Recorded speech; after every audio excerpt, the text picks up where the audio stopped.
All right, it's 7 o'clock. We'll go ahead and get started. We're looking tonight at chapter 9 from the textbook, looking at students with blindness or low vision.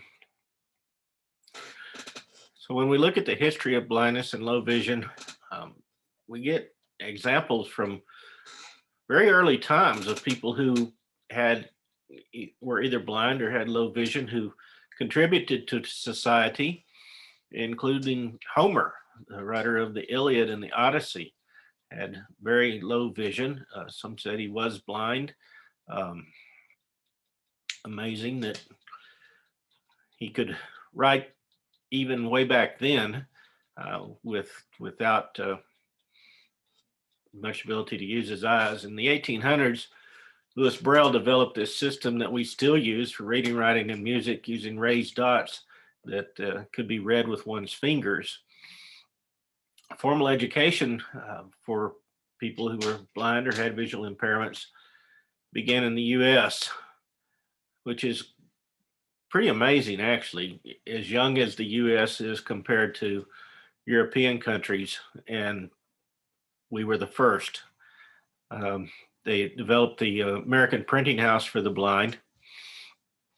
And this agency continues to develop materials that the blind can use.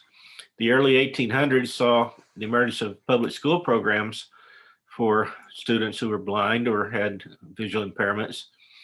And of course, advocacy movements pushed integration into all facets of society. In the 1990s, they developed a common core curriculum and a national agenda for students who were blind or had low vision. One thing that's very important to stress with kiddos who are blind is that don't equate a disability with low intelligence. Many of the kiddos who are blind, who you will see in your schools, are extremely bright individuals. One of the first girls that I remember working with who was blind, when I was in my undergrad at Baylor, she was a journalism major just as I was, and was part of many of our classes. Um, I took the job one year of being the photography editor for the school paper, the Baylor Lariat, and she was a reporter for the Lariat. And I remember one time as she was giving me directions, she had done a story on this homeless population that lived under a bridge out by Lake Waco, and she was giving me directions on how to drive there to take these people's pictures. And I couldn't help but think about the irony of a blind girl telling me how to drive and what exit to take and all that kind of thing. Uh, Amazing memory and the ability to, for lack of a better term, to visualize where I was going. Um, and all that. Her directions were just dead on. Um, so, you may have people in school that you run into that are blind or have a visual impairment, but don't ever think. And we tend to do this with all disabilities. We think they must not be very smart, but you don't want to do that with any of them until you know what they can or can't do. But especially in this area, many times the lack of the vision means that they have increased or have worked extra hard in so many other ways. Um, I actually remember the first time I met that girl. She was sitting in my Spanish class, and it was like, I think Spanish, I think it was Spanish one. And the professor began to introduce himself, and then this girl beside me started talking, and man, she could speak Spanish, sounded like a native Spanish speaker to me. Um, and she was discussing with him that she thought that she was in the wrong class, that she needed to be in Spanish 4 or something like that. And she thought she had gone to the wrong room, and she had. Um, a girl that we had at Western Hills when I taught there who was blind, excelled in French and played flute, clarinet. I think it was the clarinet, and was very, very good at that as well. And I'm about to sneeze, I think. All right, so legal blindness is considered vision of 2200 or worse. Now remember that some people say, oh, I have perfect vision, it's 20/20. Well, perfect vision is no such thing. 20/20 just means that you see at 20 feet what the average person sees at 20 feet. So legally blind is vision of 2200 or worse. That means that that person sees at 20 feet what the average person would see from 200 feet. So just, kind of picture that they're standing 20 feet away from, a Snell chart, one of the charts with the big letters on it, and they're only able to read what you can read, and you're standing 2/3 of the way down a football field. So the legally blind is vision of 2200 or worse in the best eye with the best possible correction. So even wearing, bottle cap glasses, that's the best that they can see. Or it's a field of vision that's limited to no more than 20 degrees. We can normally see, I can see about there. This would be 180. So, maybe 140 degrees, 150 degrees. Well, 20 degrees is pretty narrow. So it's very much a tunnel vision type thing. But even being legally blind does not equate to total blindness. Very, very few people have absolutely no vision at all. What is considered low vision is 20/70 to 2200. It's also called partial sight or partially sighted. There are also visual acuity issues, how sharp visual images are perceived. And then the visual field, the scope of what one can see without turning your head or moving your eyes. You may have remembered the test where they, will put something behind you and tell you, raise your hand when you can see it through your peripheral vision without moving your head. And that's what they're checking there is your visual field. The IDEA definition is a visual impairment, including blindness, are defined as vision that, even with correction, adversely affects a child's educational performance. The term includes both partial sight and blindness. So a key thing to hear is if it can be corrected. My eyes are getting older, and the older they get, the more problem I have with my up close vision. I can see things far away. It seems to me just about as good as I ever could, but I'm getting worse and worse as far as reading things that are up close. But it's all totally correctable with, $5 at Walmart for a set of readers, 1.75. So that's not considered a visual impairment. I would not have a disability. And of course, you see in here that it adversely affects the educational performance. Remember, we never have a disability under IDEA unless it affects the education of the child. Legal definitions emphasize visual acuity and residual vision. As teachers, we need to be concerned with how well a student can use residual vision and the impact on educational performance. I had a kid this week in my class, and I've only been back with live kids for 2 weeks. We've been teaching online, but we wrote the class section for a test they were taking and the password up on the board, and I wrote it, big letters. But he was sitting toward the back of the room. He finally got up and walked up to the front to read it. Well, this could be a kid with low vision. It could be a kid that just doesn't want to wear his glasses. Could be a kid that doesn't have glasses. So I need to check into that more and see what we can do to help him.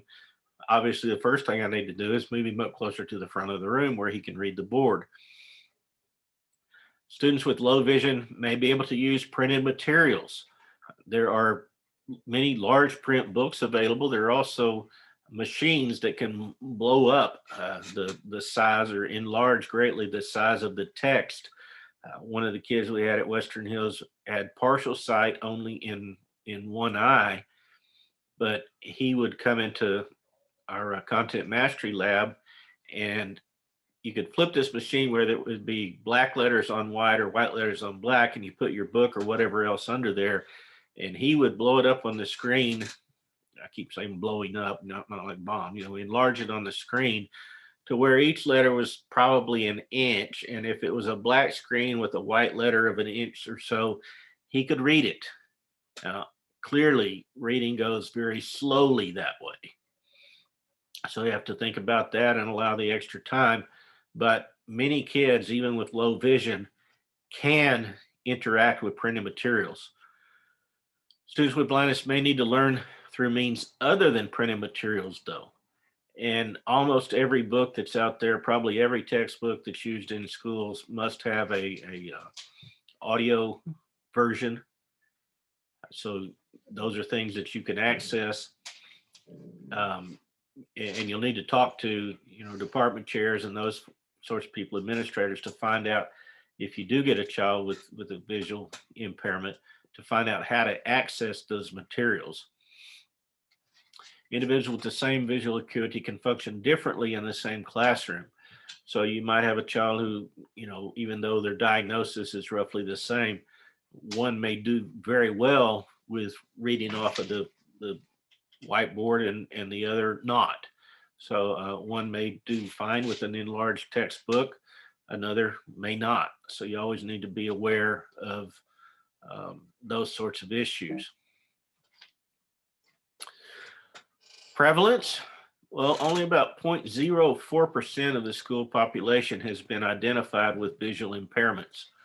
And 90% of all individuals with visual impairments have some functional vision. It may be that they can only tell that, there's a person in front of them. They can't recognize them or anything like that, but they could at least, if they're walking down a hall, they could at least, move out of the way. And that would be a functional vision where they at least have enough perception to not run into somebody. So when we look at some of the causes of blindness and low vision, we look at optical defects, refraction. You may remember that refraction is bending of light. So it could be a problem with focusing light as it passes through the different components of the eye. Refractive errors are fairly common in visual impairments. They include astigmatism, which you've probably heard of. This is a focusing problem, whether the stimuli are near or far. This is usually present at birth, and it can cause headaches, it can cause nausea, and it can make your eyes tired. Hyperopia, being farsighted, you can see better at far distances than close up. And myopia, you can see better at close ranges than at distances.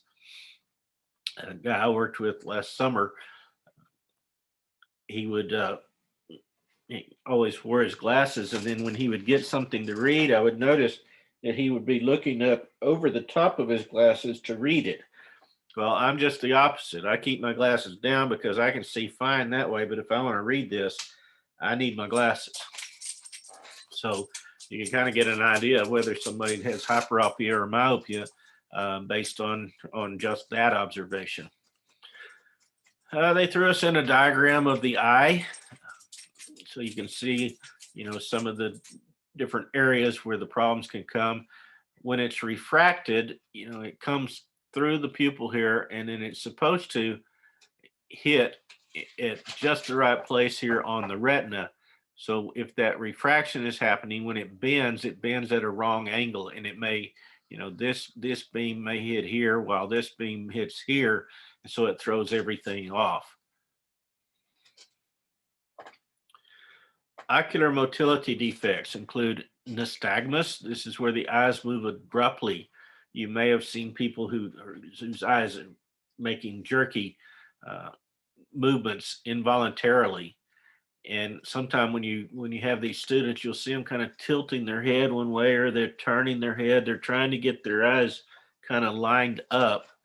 Um, and you can only imagine how tiring that would be on your eyes and on your head. I know when I'm trying to look and focus my eyes with my glasses, um, I can only imagine if you didn't have the glasses and you're still trying to focus your eyes, that it would just wear you out. Strabismus is a deviation in the alignment of the eyes that's cause of a muscle imbalance or a neurological condition. Ambly- Amblyopia is suppression of images, which causes a blurred image in either or both eyes. It's also known as lazy eye. Sometimes you'll see somebody and one of their eyes doesn't track like the other one. They may be looking over here with this eye, and this eye may be looking at a different direction. Sometimes that eye is on its way over to join the looking, but it just doesn't get there. And that's where they got the term lazy eye. External eye problems can affect the orbit, eyelids, and the cornea. Growths or thinning or inflammation of the cornea can lead to problems with vision, pain, tearing of the cornea. Um, this is on the surface. Internal eye problems can include retinopathy or of prematurity. This is one of the complications of a premature birth, or there could be cortical visual impairment. This is where the eyes are working okay, but somewhere in the brain, the decoding and recoding is not happening correctly. Intellectually, the ability to see may have little or no effect on one's general intelligence. Like we were saying, some of these kiddos can be very, very bright. So don't assume that they are not intelligent. Uh, they, if they are successful in school without vision, then they are a very intelligent person because schools are generally such a visual place to be. Play and social interaction skills, these are going to be delayed. They can't watch other kids play and understand how they play. So that's a real deficit in the whole social end of things. Um, Part of it is one of the reasons they often are so successful is they're not wasting a bunch of time. They don't have a bunch of things to distract them visually and cause them to get sidetracked um, when they are studying or working on things that often kids do or even adults do, where we're sidetracked. I wish I had $1 for every hour I've wasted clicking some stupid thing in Facebook or whatever else, and then heading down that rabbit hole and wasting all that time. Language and concept development. Language, curiously, doesn't seem to be significantly affected for many students with visual impairments. They can usually hear what the issues are and can sometimes you'll have that heightened sense of hearing, and so they can reproduce those sounds and association of words with concepts and understanding could be difficult without hands-on experiences when you're working with some of the subtle. Carla, welcome. um,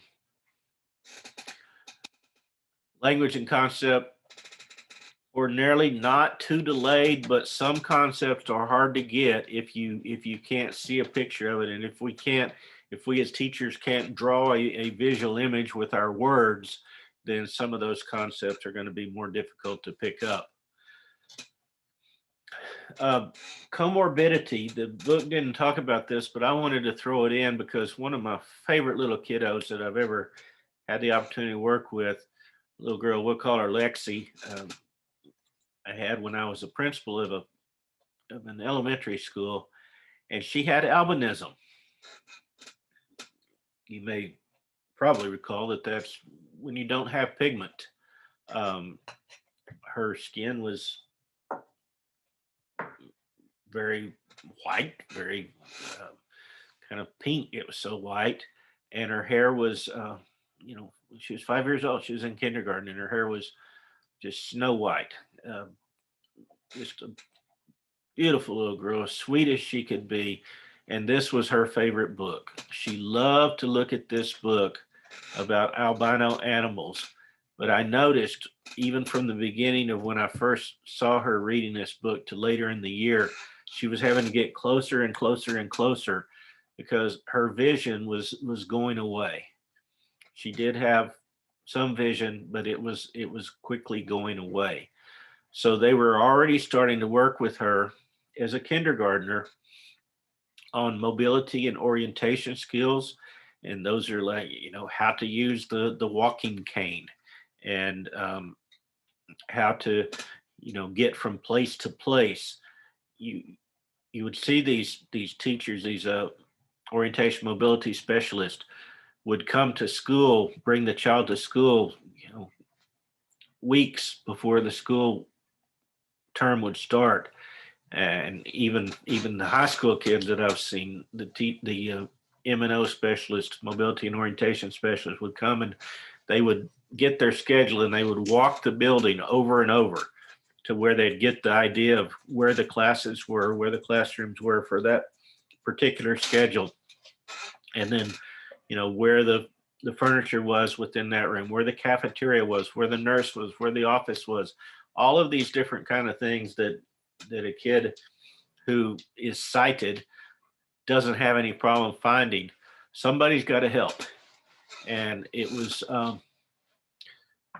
really cute, but at the same time a little bit sad watching Lexi, a 5-year-old, learn to use this walking cane that soon was going to be what she had to rely on as her vision continued to go away with the albinism. So we've talked about before how medical professionals will recommend kids through the early childhood intervention program, and they can start getting help even before their school age. But how is blindness and low vision identified in infants and toddlers? Well, it can be based on many things: a child's lack of visual fixation on the parents' faces or on interesting objects. The doctors can notice an abnormal eye movement, and they'll certainly look at there's family history. They can determine with visual acuity. Many kiddos, if you've seen the mobiles that hang above kids' beds, a lot of times there's a great contrast there, the black and white, because that's what really sticks out to the kiddos more than I think if we as parents would rather have the pastel shades up there, but the harsh black and white probably is going to get the kids' attention more. So once these doctors are used to looking at these kinds of things, and they'll see if this child fixates on the parent's face, or they'll hold up an interesting looking object and see if the child can focus on that. So all of those things give clues to the doctors that there may be a vision problem with an infant, or with a toddler, or even with an infant. So in school age kiddos, how do we do it? Well, the age-old Snellen chart. It starts off where you've got the E's basically, and you ask the kid which way is that E pointed, and they have to point, left or right or up or down or whichever way that those letters are pointing. And then of course it gets to where you have different letters down there. So this screening happens, but in addition to that, and I don't think we do the school wide screening. I know when I was a kid, they just line up every class and you do the school wide screening. I think with all of the technology and everything now, they expect most kids will have been caught by the time they get to school. But teachers also report on behaviors, like the kid I talked about that had to get up and go to the front of the room to see the board, the kid that's rubbing his eyes, a kid that's squinting or tilting the head to look at the book. or you notice that the child either has the book way too close or holding it way far away, anything like that would indicate that there's a problem with their vision. Also, a kid that begins to get a headache late in the day every day, it could be a vision issue. Comprehensive assessment. If that's happening, you need to report. You need to report that to the nurse or somebody where you can get a better assessment. The nurse can probably then take the child and give the Snell chart screening, and then we need to go on with that to confirm that there's a vision loss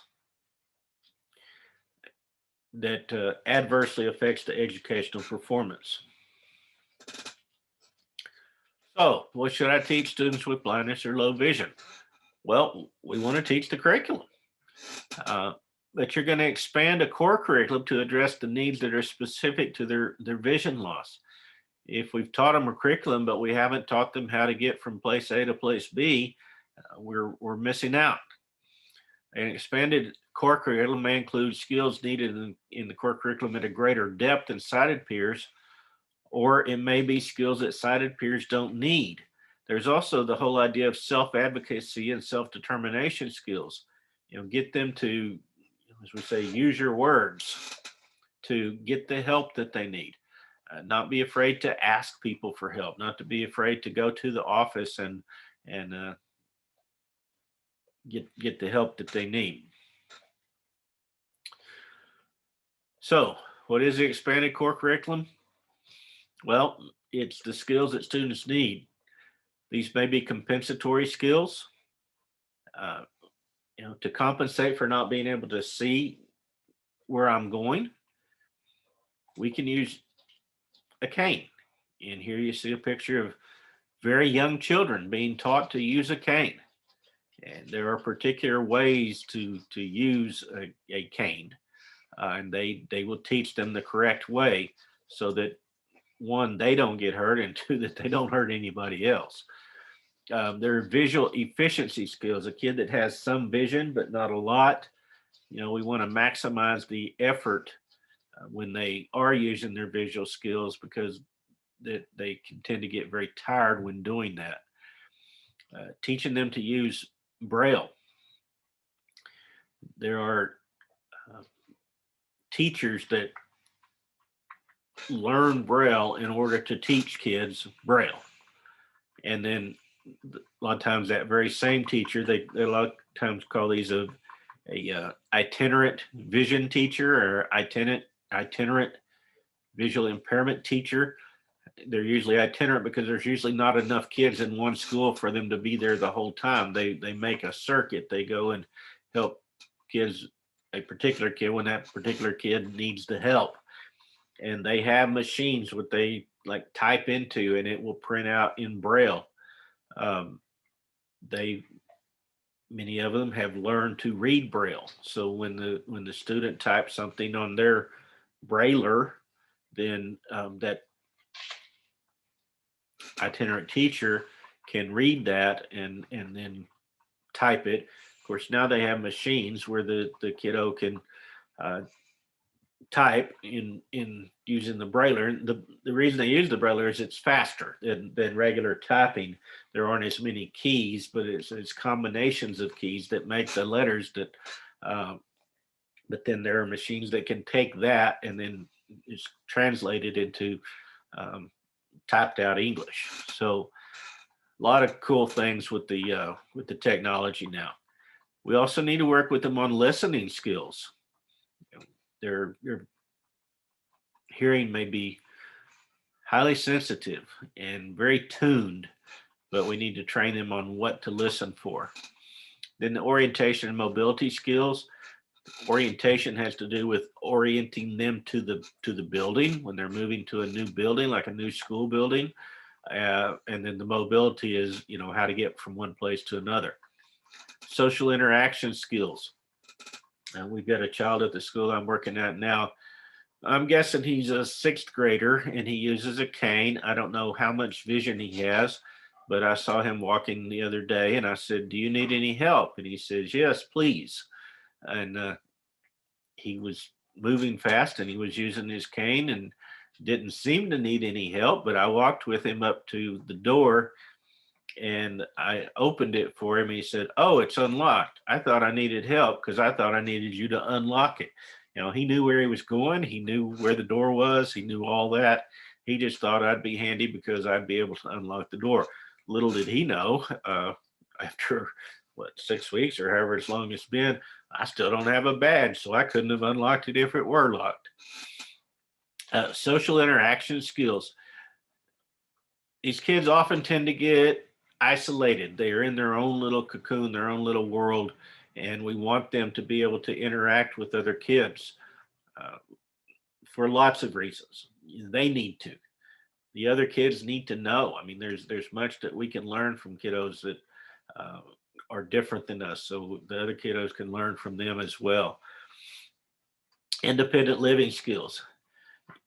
You know, I just can't even imagine if we were in class, in a normal class, we would do an exercise tonight where half of you would be blindfolded and half of you would be the one who helps the one who is blind, and we would go to the water fountain and get some water. We'd go up and down the stairs. We'd go to the elevator. We would do a lot of these activities just to kind of let you get the feel for it. Um, and it's not a bad idea. It's a great experience if you've never done it.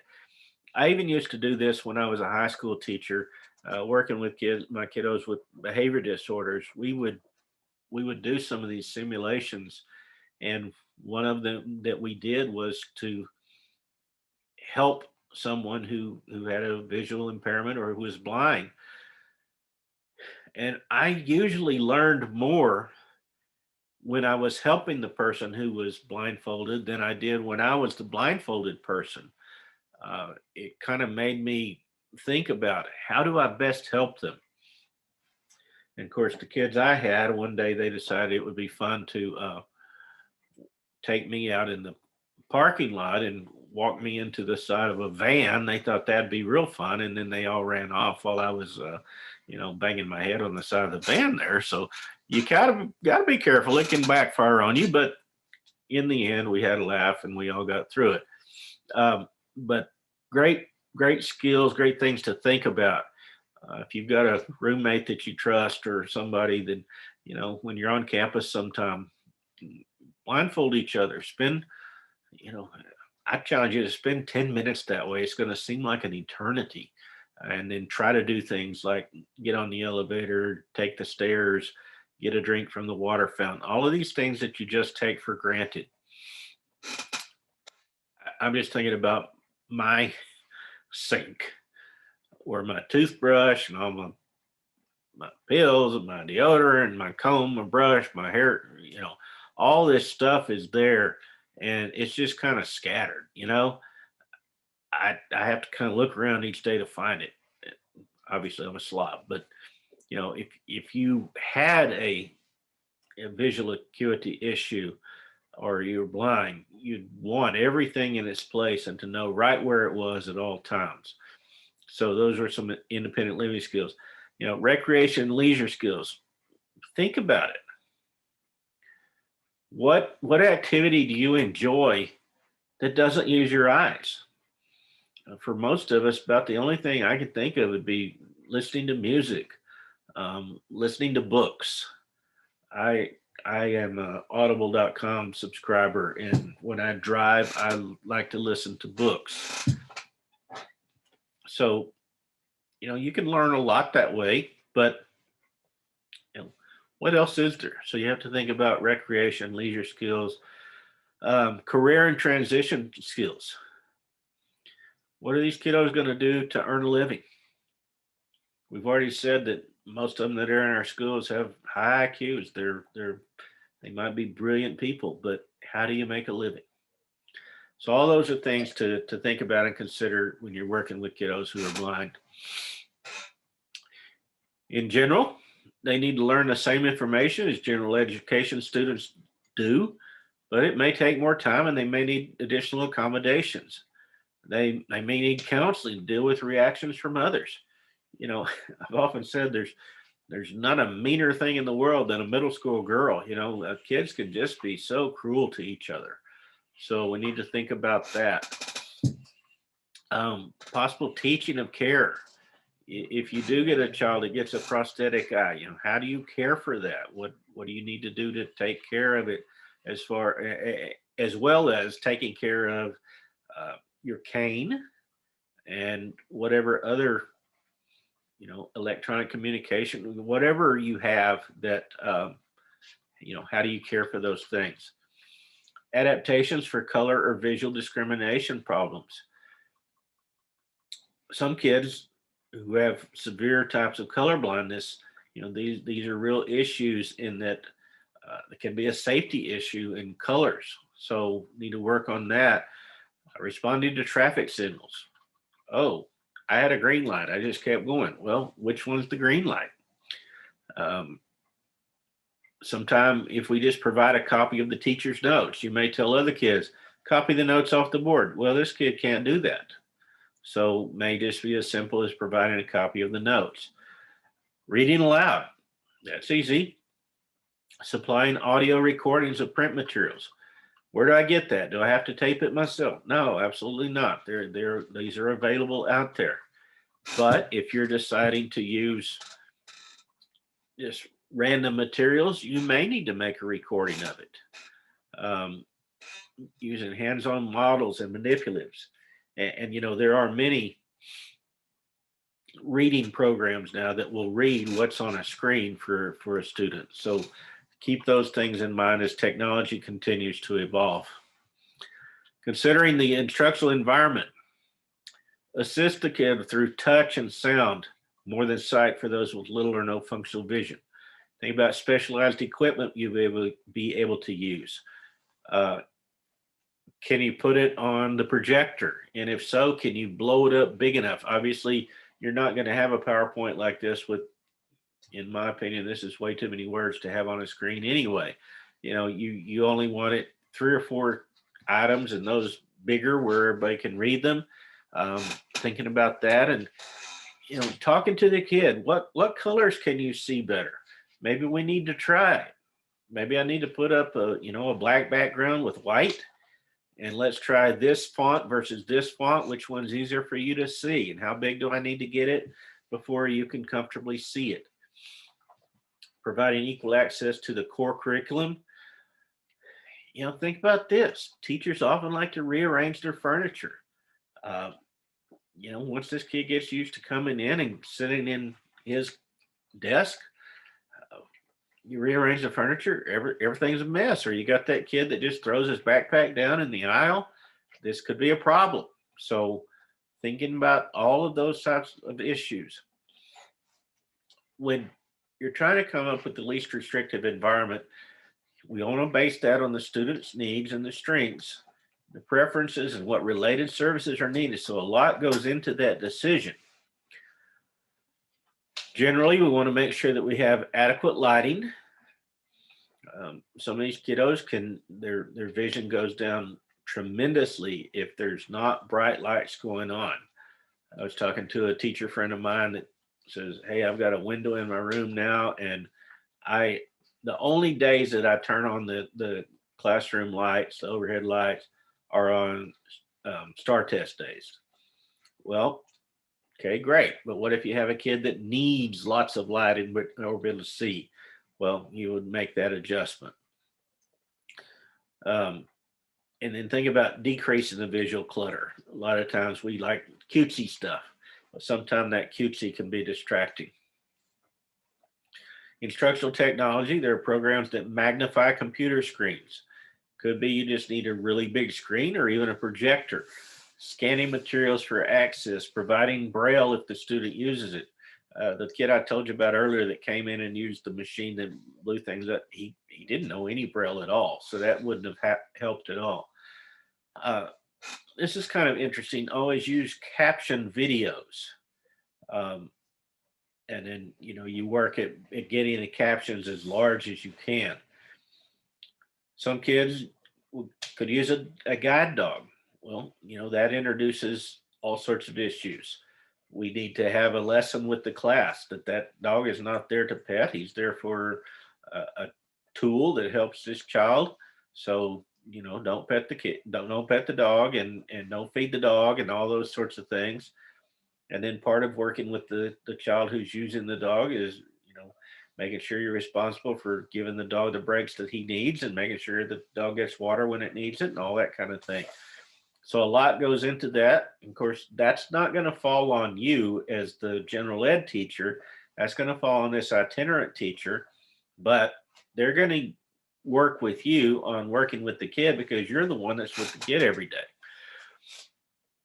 You could scan in materials, and there are vocal synthesizers that can read the materials uh, to the student, and then voice recognition software and applications. Of course, all that is you can see this actually this PowerPoint came with the 2009 edition of the book, and you know, in that 11 years, things have come a long way.